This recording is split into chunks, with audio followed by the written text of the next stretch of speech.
Back to money blog. मैं हूं आप सभी के साथ करुणानिधान पांडे और राम वन गमन के सीरीज में आज आप सभी को हम लेके चल आ रहे हैं लक्ष्मण पर्वत पर, जहां श्री लक्ष्मण जी महाराज निवास करते थे और भगवान श्री रामचंद्र जी एवं जगत जननी जानकी मैया की सुरक्षा प्रदान करते थे।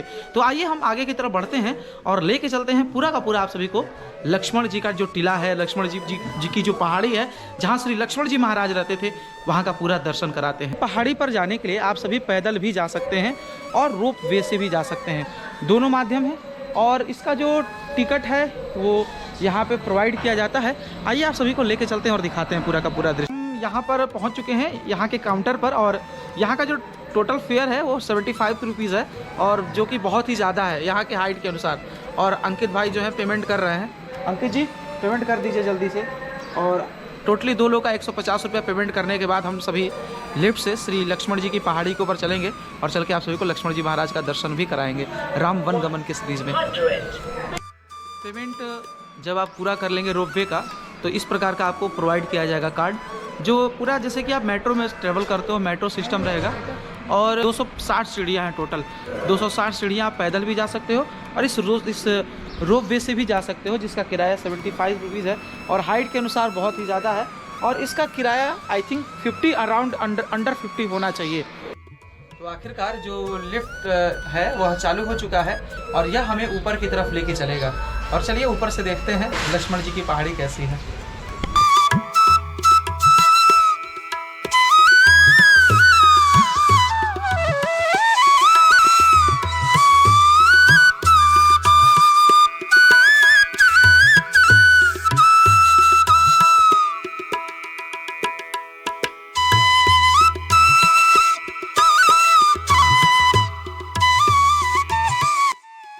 आखिरकार हम रोपवे से बाहर की तरफ निकल चुके हैं। रोपवे से निकलने के बाद लक्ष्मण जी की पहाड़ी पर पहुंच चुके हैं। तो इस प्रकार से यहाँ से कार्ड से एंट्री होती है और एंट्री करने के बाद ही आप प्रवेश करते हो। यहाँ रेड लाइट जलता है और रेड लाइट जलने के बाद यहाँ से ये जब तक ग्रीन होगा तभी आप जा सकते हैं। श्री लक्ष्मण जी महाराज इसी पहाड़ी पर निवास किया करते थे और ऐसा मान्यता है कि जब कामदगिरी पर्वत पर राम जी और सीता जी निवास करते थे और लक्ष्मण जी का जो पहाड़ी था वह लक्ष्मण पहाड़ी के नाम से जाना जाता है, और जो राम जी निवास करते थे उसे कामदगिरी पहाड़ी के नाम से जाना जाता है। और आखिरकार हम पहुंच ही चुके हैं लक्ष्मण जी की पहाड़ी पर। यहाँ से ये है कि लक्ष्मण जी की पहाड़ी पर चढ़ने के बाद कामदगिरी पर्वत का पूरा दृश्य आसानी से देख सकते हो। और यहाँ से कामदगिरी पर्वत भी आप सभी को क्लियरली साफ दर्शन होता रहेगा, क्योंकि कामदगिरी पर्वत पर ही भगवान श्री रामचंद्र जी निवास करते थे माता जानकी जी के साथ, और लक्ष्मण जी इस पर्वत पर निवास करते थे जिस पर्वत पर हम मौजूद हैं। तो ये भी पर्वत है और मंदिर की अगर हम बात करें तो काफ़ी अच्छा है, एक अपने आप में इसकी अलग ही महानता भी है। और इसमें मैं आपको मंदिर के प्रांगण में भी लेके चलूँगा और मंदिर के प्रांगण में ले चल के दिखाने की पूरी प्रयास करूँगा कि मंदिर जी के प्रांगण में क्या क्या है। यहाँ पर मैं देख सकते हैं साफ लिखा हुआ है श्री शेषावतार लक्ष्मण जी का मंदिर। चलिए अंदर की तरफ चलते हैं और दिखाते हैं क्या क्या चीज़ें हैं। तो आखिरकार हम लक्ष्मण जी के मंदिर में आ चुके हैं जिस पर लक्ष्मण जी निवास किया करते थे।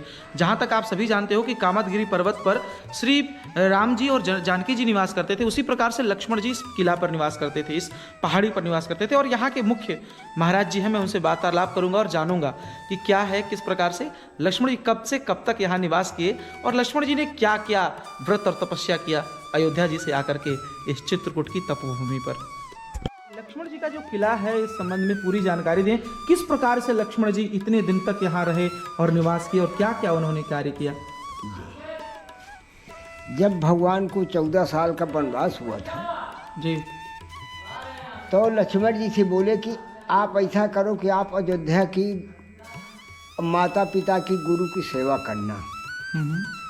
लक्ष्मण जी बोले कि गुरु पितु मात न जानो काहू, आप प्रभाव नाथ पति जाहू।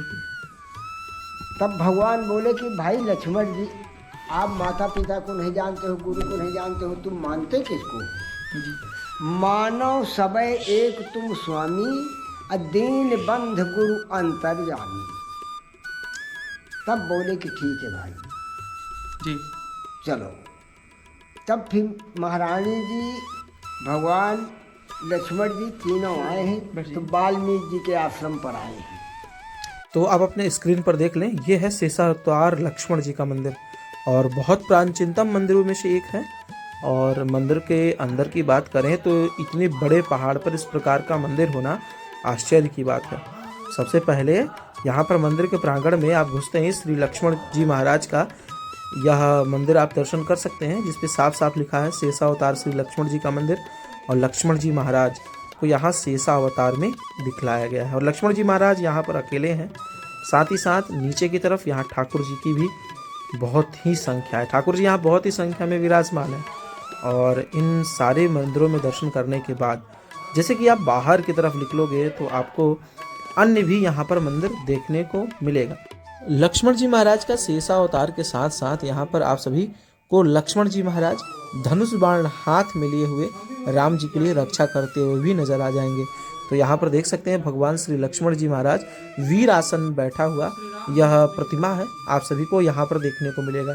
साथ ही साथ अगर मैं बात करूँ तो यहाँ पर श्री राधे कृष्ण की भी प्रतिमा आप सभी को देखने को मिलेगा, जिसमें आप सभी भगवान श्री राधा जी और कृष्ण जी का भी मंदिर के प्रांगण में दर्शन कर सकते हैं। महाराज जी, यहाँ जो नारियल रखा है इसका क्या महत्व है? ये माँ मनसा देवी है। अच्छा, ये मन्नत के नारियल है। तो मनसा देवी का यहाँ पर निवास स्थान कैसे? हाँ, निवास स्थान यहाँ ये माता जी को पूजा लक्ष्मण जी करते थे। अच्छा, लक्ष्मण जी माता मनसा देवी जी का यहाँ पर पूजन किया करते थे। हाँ, तो इसलिए इनका निवास स्थान यहाँ पर बना यहाँ हुआ पर है। बना हुआ। और जो व्यक्ति आते हैं यहाँ पर पूजन नारियल या मन्नत जो भी होता है यहाँ पे चढ़ाते हैं। तो यहाँ पर देख सकते हो माँ मनसा जी का पूजन श्री लक्ष्मण जी किया करते थे और उन्हीं की मनसा देवी के लिए यहाँ पर मेरे पीछे आप अगर देखो ढेर सारा नारियल आपको दिखाई देगा। तो वो नारियल सभी के सभी लोग चढ़ाते थे और माँ मनसा देवी हर एक लोगों की मनोकामनाएं पूर्ण करती हैं। और इसी क्रम में लक्ष्मण जी महाराज जी भी माँ मनसा देवी का पूजन करते थे और 12 वर्ष तक आजीवन यहाँ पर ब्रह्मचर्य का पालन करते हुए श्री लक्ष्मण जी महाराज इस लक्ष्मण पर्वत पर तपस्या किए। और उसी तपस्या का फल है कि मेघनाथ का वध भी श्री लक्ष्मण जी महाराज कर पाए, क्योंकि मेघनाथ को वरदान था कि अगर कोई 12 वर्ष से कम तपस्या किया हुआ व्यक्ति ब्रह्मचर्य का पालन न करे, स्त्री का मुख न देखे, वही व्यक्ति श्री मेघनाथ को मार सकता है। इसी वजह से लक्ष्मण जी महाराज इसी लक्ष्मण पर्वत पर 12 वर्ष तक तपस्या किए और उसी का परिणाम स्वरूप माँ मनसा देवी का पूजन किया और इसी का परिणाम स्वरूप यह फल प्राप्त हुआ कि लक्ष्मण जी मेघनाथ का वध कर पाए। तो ये लक्ष्मण जी के चरण है, ये लक्ष्मण जी के चरण है, बाण है धनुष। लक्ष्मण जी यहीं लक्ष्मण पहाड़ी पर 11.5 साल 6 महीना 27 दिन तपस्या किए हैं। अच्छा, लक्ष्मण पहाड़ी 11 साल 6 महीना 27 दिन नींद नारी भोजन त्याग किए हैं, तब जाकर लंका में मेघनाथ को मारे। भगवान की वही भूमि जब भरत जी महाराज की सेना आई थी, तब भरत जी महाराज लक्ष्मण जी यहाँ से शेषावतार बनकर एक ही बाण में पानी निकाले। लक्ष्मण कूप बना हुआ है। चलिए ठीक है, बहुत बहुत धन्यवाद। तो इस प्रकार से महाराज जी ने जानकारी दिया और भगवान की सिर पर खड़ा हो लखवाई जाए, बिल्कुल कल्याण करे भगवान लखनलाल। आप सभी को इस पहाड़ी पर जो लक्ष्मण जी का मंदिर है वो सबको तो मैं दिखा ही रहा हूँ, साथ ही उसके साथ मैं बता दूँ यहाँ पर लक्ष्मण जी का कूप है। वर्तमान समय में इसे ढक दिया गया है। लक्ष्मण जी का कूप का मतलब कुआं, तो लक्ष्मण जी का ये कूप है, वर्तमान समय में इसको ढक दिया गया है। आई थिंक दिखाई तो दे नहीं रहा है अंदर से, वरना मैं ले चल के आपको दिखाऊंगा। अगर इसमें कुछ देखने की जगह होगी तो मैं आप सभी को दिखाने का पूरा प्रयास करूंगा। सो गाइस, यहाँ पर ऐसी मान्यता है कि श्री लक्ष्मण जी की पहाड़ी पर यहाँ पर जो यहाँ पे खंभे हैं और उसका प्रतीक माना जाता है। लोग यहाँ पर आकर गले भी मिलते हैं और इधर अंकित जी हैं, हर एक खंभों से गले लग रहे हैं, क्योंकि इसका मान्यता यह है कि भगवान जब आए थे ना तो राम जी और भरत जी का सभी लोगों का मिलाप इसी जगह पर हुआ था। और ये देख सकते हैं ये सारे के सारे लोग हैं जो गले मिल रहे हैं, अलग गले मिले हैं। कितना प्रेम हो गया तुमको। दीन दयाल विरुद्ध संभारी हरुनाथ मन संकट भारी। तो गाइस, यहाँ पर यह भी मानता है कि लक्ष्मण जी के टीला के ऊपर यानी लक्ष्मण पहाड़ी के ऊपर आप आकर के ईंटों को जोड़ सकते हो और ईंटों को जोड़ने से ऐसा मान्यता है कि भगवान विशेष को पूरी करते हैं।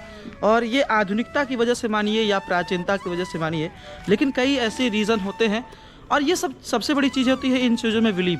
अगर आपको बिलीव हो तो होगा, नहीं बिलीव हो तो कुछ नहीं होगा। तो इसलिए बिलीव करके हर एक कार्य कीजिए और हमारा हिंदू धर्म पूरी तरह से बिलीव पर टिका हुआ है।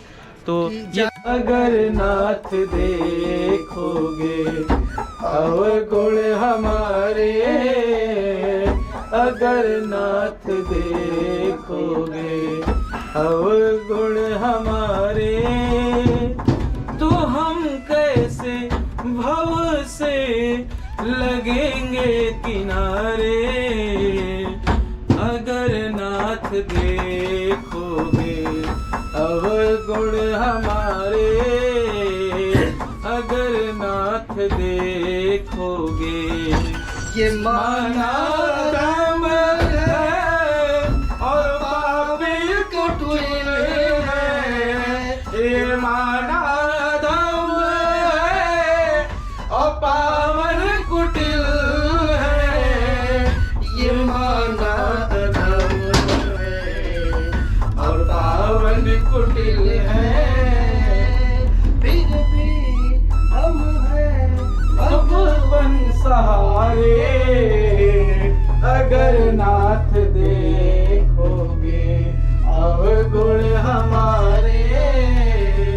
बाकी रही भावना जैसी बिल्कुल और प्रभु मूर्त देखी तैसी, जैसे कि अंकित जी बता रहे हैं, जाकी रही भावना जैसी प्रभु मूरत देखी तिन तैसी।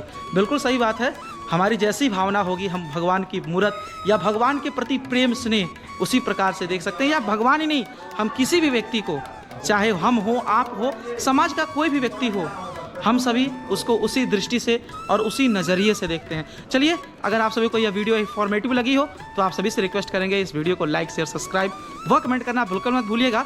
मिलते हैं रामवंग। वीडियो आप कहाँ से देख रहे हैं? बिल्कुल ये बताना मत भूलिएगा वीडियो कहाँ से देख रहे हैं, और राम वन गमन का यह सीरीज आप सभी को कैसा लग रहा है कमेंट करके बताना बिल्कुल मत भूलिएगा। तब तक के लिए टेक केयर, बाय बाय, जय जय श्री राम।